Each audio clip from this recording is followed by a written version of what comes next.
So our lead this hour coming from deep in the heart of Texas. We have tensions being ratcheted up between the Eagles and the Cowboys. Now, keep in mind that these teams are not playing each other as we head into Week 15, but the smack-a-lacka is flying in the air everywhere. The Eagles have a date with the Chicago Bears, this weekend, and the Cowboys, they're off playing someone else. So if you've not been following along here, this is good. We got a good one. We got a good one. So we enter into the chat now. Cowboy linebacker Micah Parsons, very good player. This guy's been wonderful for Dallas and better than advertised.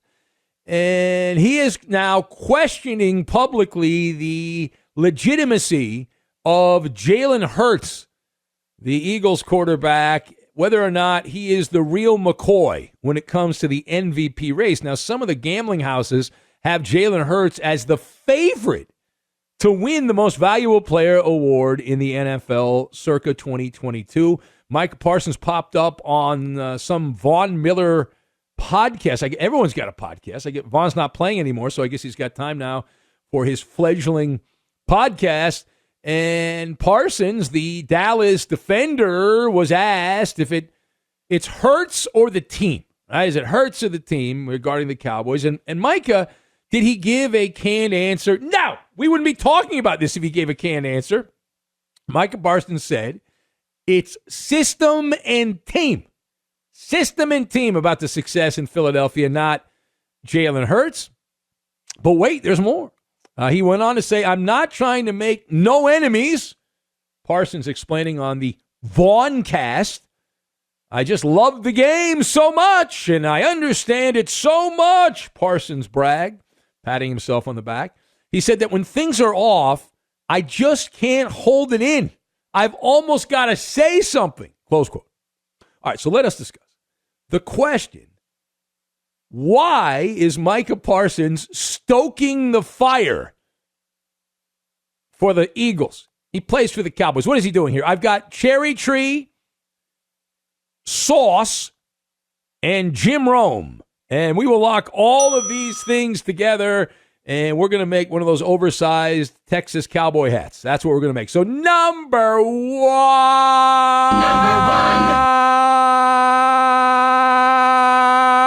Number one. All right, Micah Parsons is giving back to the community, the sporting community here. This is what's known in my book as an act of charity. Now, it's true. Some people donate to a beloved cause that is near and dear to them. Others toss a few shekels into the collection plate at the Tabernacle of Sports Chatter, paying it forward to the industrial complex of the hot take. In all reality, Micah Parsons is pesticide-free. He's unfiltered here, unable to grasp the concept of the standard cliche-filled jargon of 99%. He's in the 1%. He needs a Rosetta Stone on how to speak in cliches. You might remember Micah Parsons agreed to go on with Skip Bayless and Shannon Sharp on Fox, FS1 every week. And then right after Dak Prescott got hurt in the opening game against Tampa Bay, Parsons was a no-show. He flaked out. The theory was because he didn't want to speak the truth. He would have gone on there and said, we're screwed. Cowboys turned out not to be screwed. But Micah Parsons is like the myth of George Washington and the cherry tree. Father, I cannot tell a lie. I cut the tree. That's Micah Parsons. He's unable, it would appear, to bite his tongue. We love that. As talk show hosts, we love that. He just cannot hold back, right? He exemplifies the firebrand spirit. And he enjoys being an agent provocateur. Agitating is fun. He's a mischief maker. Provoking the Philadelphia fan base. And he said it. He said it in the soundbite. He said, I just can't hold it in. He's admitting it. Page 2. So how much stock do you put into what was actually said? Let's get to the point of the matter now, the meat of the matter. How much stock do you put into the fact that Jalen Hurts is a product of the Eagles' offensive system? So I'm actually buying a lot of stock on this. People get so defensive, they start clutching pearls. Everyone's quick to go pick up the pitchforks here. And this is the odd thing. Micah Parsons is actually not wrong here in no uncertain terms. Jalen Hurts is both really good and it is a byproduct of the offensive system they run in Philadelphia. Both these things are simultaneously true. It's indisputable. Right? Now, what does that mean in layman's terms? It means if Jalen Hurts had to throw the ball, traditional old school pocket offense 40 times a game, the Eagles would be around 500 or they'd have a losing record. Right? It's not my opinion. It's a fact, right? But that's not his game. Just like if you had Tom Brady run a hybrid offense where he would have to run 10 times a game, that would be what's known as, say it with me now, a boondoggle. That would be a boondoggle. Right. Jalen Hurts throws the ball around 30 times, a little less than that, around 30 times a game. The secret sauce, and that when you get into the sauce, the secret sauce is the dual threat ability, the fact that he runs the ball 11 times. You never know when he's going to run.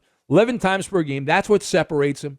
That's the point of demarcation. He's averaging almost 5 yards per carry when running the ball. He's in the upper echelon of rushers in pro football. He's 16th out of all the running backs and all the quarterbacks that run. He's 16th in the NFL in that category. That is his proprietary blend. And you mix in the team, A.J. Brown, a much better talent at the receiver, some other additions, and ta-da! Just like that, you've got the recipe. It's not offensive. It's reality is what it is. Now, keep in mind that Jalen Hurts has made me look like a total donkey. Like, I've been working on this project with a guy who's from Philadelphia. I can't talk about it, but I've been working with this guy. He's from Philly. And he brings it up every time I talk to him. Remember what you said about Jalen Hurts? I was like, yeah, I do. It was a great take at the time. But Hurts has been wonderful. Didn't see this in him at Alabama or Oklahoma. I thought this is a college quarterback, not an NFL quarterback. But this has been a magical carpet ride for Jalen Hurts. But it is a product of the offense and the players around him. And it's like the old quote from a long, long ago legend. Before everyone considered Bill Belichick the gold standard. When I was a kid, there was a guy named Bill Walsh who coached the 49ers, and that was the gold standard for coaches. But one of his many sermons, Bill Walsh said that organizations make quarterbacks. And so the real question here, as you pull back the curtain, the real question is it sustainable? Jimmy Johnson doesn't think so. Jimmy talked about this. He's biased. He's a Cowboy guy. But Jimmy said this a few weeks back, that it's a gimmicky offense. And that's the attitude many in the NFL have. Behind the scenes, they whisper it and they snicker. Oh, this isn't going to work in the playoffs. Can the Eagles keep this up? Is this a house of cards situation when the playoffs come around? We saw Philadelphia made the playoffs last year. They didn't have as good a record as they do this year. They went out and played Tampa Bay and absolutely got smashed. They got their bell rung by the Buccaneers, and then they scored some garbage time points to make it a more respectable final score. All right, final point. So should Cowboy fans be worried that Micah Parsons has poured lighter fluid on the upcoming Eagle-Cowboy game when we get to Week 16? So I'm shaking my head no. No. If I'm Jerry Jones, I want all my players talking trash like they are trying to win the smack-off with Jim Rome in the jungle. That's what I want. And I'm going to tell you why. Because if you talk the talk, you got to walk the walk, right? We have long been advocates behind these microphones as really the voice of reason. We do not buy into the popular bulletin board material. We don't buy into that. We believe it's nonsense. What I mean by that is the Eagles and Cowboys, one of the great rivalries. If that's your business, if you work in that business and you happen to be employed by a team in Philadelphia or Dallas, that's a big deal. You're telling me that Philly was going to sleepwalk against Dallas if it hadn't been for Micah Parsons talking trash? It's silliness. It's juvenile. And heck, the Eagle players could actually, this could backfire. They could overcompensate, right? That's the other argument. They could overcompensate to try to prove Micah Parsons wrong and have it blow up in their face. It's elementary. But Micah Parsons, here's what he has to do. Now he's got to go out. You talk the talk. You got to walk the walk. He's got to go out there and prove it. Now, should he have a bad day at the office and be the Duke of Puke against Philly, then that will be highlighted in the na told you so, see, Micah Parsons, loser, blah, blah. Those people, the cockroaches will come out, and that'll be how that goes. Otherwise, if the Cowboys win, and if Jalen Hurts does not have a wonderful game, then people will say, see, Micah Parsons was right. Or it'll be forgotten altogether. So you wrote the check, and you don't want the check to bounce. So you've got to be able to put enough funds out there to cash the check. That's the lesson of this. Capiche?